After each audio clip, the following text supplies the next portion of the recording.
YCP అధినేత జగన్ తన సొంత నియోజకవర్గం పులివెందులలో నేటి నుండి 3 రోజుల పాటు పర్యటించనున్నారు. సాయంత్రం 4 గంటలకు పులివెందులకు చేరుకుంటారు. జగన్ బాకరాపురంలో తన క్యాంప్ కార్యాలయంలో ప్రజా దర్బార్ నిర్వహిస్తారు.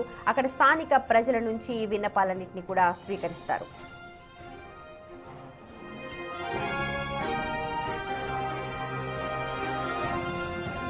ఇక రేపటి స్కెడ్యూల్ ని కనుక ఒకసారి గమనిస్తే ఉదయం 9 గంటలకు పులివెందుల నుంచి బయలుదేరి లింగాల మండలం ఇప్పట్లకు వెళ్తారు జగన్.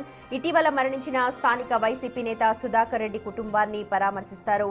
అనారోగ్యం కారణంగా సుధాకర్ రెడ్డి ఇటీవల మరణించారు. వైసీపీలో క్రియాశీలక నేతగా జగన్ కు అత్యంత సన్నిహితుడిగా ఉండేవారు సుధాకర్ రెడ్డి. నియోజకవర్గంలో పార్టీ బలోపేతానికి కూడా చాలా కృషి చేశారు. ఇక ఆ తర్వాత జగన్ తిరిగి పులివెందుల క్యాంప్ కార్యాలయానికి చేరుకుని మరోసారి ప్రజా దర్బార్లో పాల్గొంటారు. 3 రోజుల పాటు సాగే ఈ పర్యటన ద్వారా నియోజకవర్గ ప్రజలకు అందుబాటులో ఉంటూ పార్టీ కార్యకర్తల్లో ధైర్యాన్ని నింపడమే లక్ష్యంగా ఈ పర్యటనను చేపట్టారు జగన్.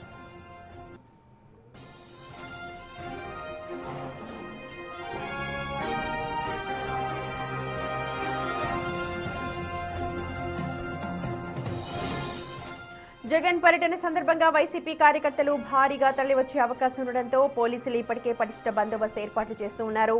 జగన్ ప్రతి పర్యటనలో ఏదో ఒక ఉద్రిక్త పరిస్థితులు నెలకొంటూనే ఉన్నాయి. అయితే ఈసారి అలాంటి అవాంఛనీయ సంఘటనలు ఏవీ కూడా జరగకుండా పోలీసులు ముందస్తు చర్యలు తీసుకోబోతున్నారు.